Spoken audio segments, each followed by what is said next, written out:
Sir मैं थोड़ा सा और ये समझना चाहती हूँ कि जब भी जैसे ये इतना बड़ा प्रोजेक्ट है जिसपे बहुत कुछ बनने वाला है कंस्ट्रक्शन, तो क्या वहाँ की ट्राइब्स से आप लोगों ने चर्चा की? ये वहाँ के सारे जो नॉर्म्स हैं उनको पूरा किया गया, बहुत कुछ नहीं बनने वाला है। केवल 1.78% पे भारत के लिए, सुरक्षा के लिए, सामरिक के लिए, व्यापारिक के लिए जो पोर्ट बनेगा भारत सरकार का बनेगा, उसमें भी ग्रीन एरिया रहने वाला है। ऐसा नहीं होगा कि किसी भी प्रकार से है, और इसके जो नॉर्म्स हैं उसका तो पूरा पालन होगा।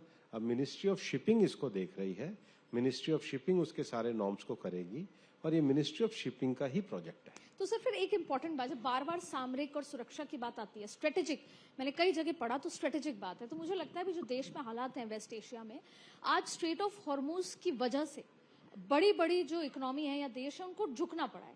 तो क्या भारत के लिए भी straight of Malacca, straight of Hormuz का कभी काम कर सकता है हमारे लिए? चाइना निश्चित रूप से हमारा जो नीचे तक पूरा पैसिफिक तक का जो समुद्री क्षेत्र है उसमें भारत की सामरिक आवश्यकता है, और जो इससे संबंधित लोग हैं वो इसका पर्याप्त जवाब देंगे। मैंने पहले भी कहा है, मैंने अब भी कहा है। मैं तो आपको ये कहना चाहता हूं कि ये दुर्भाग्यपूर्ण बात है कि कांग्रेस के पास पॉलिसी लेवल पे कोई विषय नहीं है, जेंडर जस्टिस और जेंडर इक्वलिटी पे कोई दिशा नहीं है, रूरल डेवलपमेंट पे कोई विजन नहीं है। नॉन इशू को इशू बना करके चलने के काम से ही तो वो नहीं आ पा रहे।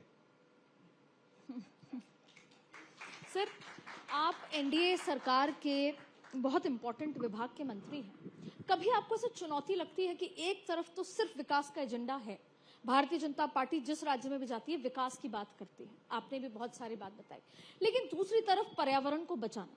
मैं कुछ बातें कहूं, वापस हम सितंबर की ओर बढ़ रहे हैं जहां दिल्ली एनसीआर ये बार बार बात करेगा कि यमुना साफ हुई क्या, हवा साफ नहीं है, बार बार पूरी दुनिया कैपिटल न्यू दिल्ली को ये बात करती है। दूसरी तरफ विकास की चुनौती है, तीसरी तरफ आपने अरावली को ग्रीन बेल्ट के लिए भी वो काम लगातार चल रहा है। आपको लगता है ये बैलेंस बहुत डिफिकल्ट है विकास और पर्यावरण के बीच में बनाना? सब मिलकर के सहयोग करे तो कोई दिक्कत नहीं है, सब सहयोग करे इसके लिए हम प्रयास करते रहते हैं। तो सर फिर मैं समझना चाहूंगी, दरअसल देखिए हम जब बड़ी जमीन की बात करते हैं कि सबसे ज्यादा आर्मी के पास है या रेलवेज के पास है, फिर हम फॉरेस्ट की बात करते हैं, तो अगर कोई बिल्डिंग भी बनती है तो भी पर्यावरण को नुकसान होता है। तो फिर मैं समझना चाहूंगी जो हमारा टारगेट है नेट जीरो का, वो कैसे पूरा होगा? सवाल नुकसान का नहीं है जी। भारत ने नेट जीरो की एक योजना बनाई है जी। और नेट जीरो 2070 का हमने लक्ष्य किया है।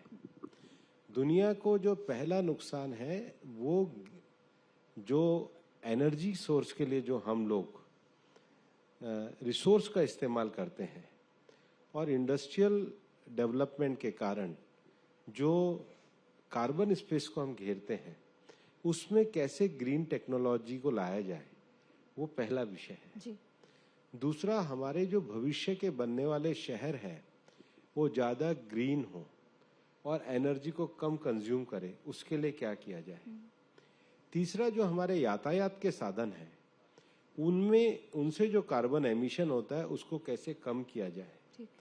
चौथा, जो बायोडाइवर्सिटी का जो एक तरीके से इम्बैलेंस है उसको कैसे बचाने का काम किया जाए। और पांचवा भी एक विषय है कि धरती का जो बंजरीकरण हो रहा है, डेजर्टिफिकेशन हो रहा है।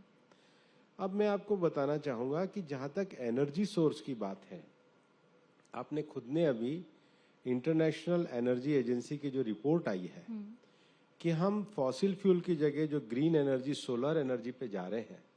प्रधानमंत्री जी के नेतृत्व में हमने इंटरनेशनल सोलर अलायंस जो बनाया है, तो आप ये देखेंगे कि उसके कारण आज हम अपनी क्षमता का 50% रिन्यूएबल एनर्जी से ले रहे हैं।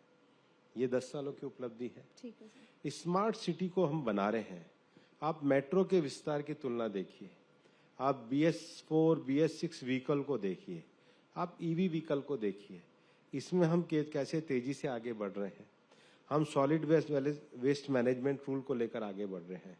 हम कंस्ट्रक्शन एंड डेमोलिशन रूल्स को लेकर के आगे बढ़ रहे हैं। हम सर्कुलर इकोनॉमी में ई वेस्ट से लेकर काफी सारी चीजों को लेकर के आगे बढ़ रहे हैं स्मार्ट सिटी में। तीसरा, अगर आप बायोडायवर्सिटी लॉस को भी देखेंगे तो हमने देश में 2.5 लाख गांवों में बायोडायवर्सिटी रजिस्टर बनाने का काम किया है। उसके साथ ही साथ डेजर्टिफिकेशन को लेकर अभी हमने जो रिसेंटली जो प्रोग्रेस रिपोर्ट हमने दी है कि भारत ने जो 26 मिलियन हेक्टेयर जमीन के लिए बारे में लक्ष्य तय किया था, उसमें 21.75 मिलियन हेक्टेयर जमीन को हम वापस से डेजर्टिफिकेशन से रेस्टोर कर पाए हैं। हम प्रधानमंत्री कृषि सिंचाई योजना, है ना, उसके बाद अमृत सरोवर योजना, वाटर बॉडी मैनेजमेंट, अपने जो नेचुरल रिसोर्सेज हैं उसकी जियो टैगिंग, उन सारे काम को हम कर रहे हैं। और इसलिए समग्र रूप से जो हमने नेट जीरो के 2070 का लक्ष्य रखा है, उसमें whole of the government approach को लेकर के हम आगे बढ़ रहे हैं। सर, आप खुद भी इलेक्ट्रिक गाड़ी का ही इस्तेमाल करते हैं।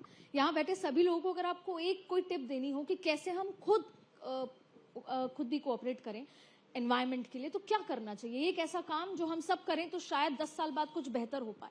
प्रधानमंत्री जी ने जो मिशन लाइफ का लक्ष्य दिया है, उसका पहला डायमेंशन है सेव एनर्जी, दूसरा डायमेंशन है सेव फूड, तीसरा डायमेंशन है सेव वाटर, चौथा है ई वेस्ट रेस्ट्रिक्शन, पांचवा है सॉलिड वेस्ट मैनेजमेंट, छठा है ban of single use plastic और सातवां है हेल्दी लाइफ स्टाइल। ये 7 बातें अपने जीवन में जितनी अपना लें तो एनवायरनमेंट सुधर जाएगा।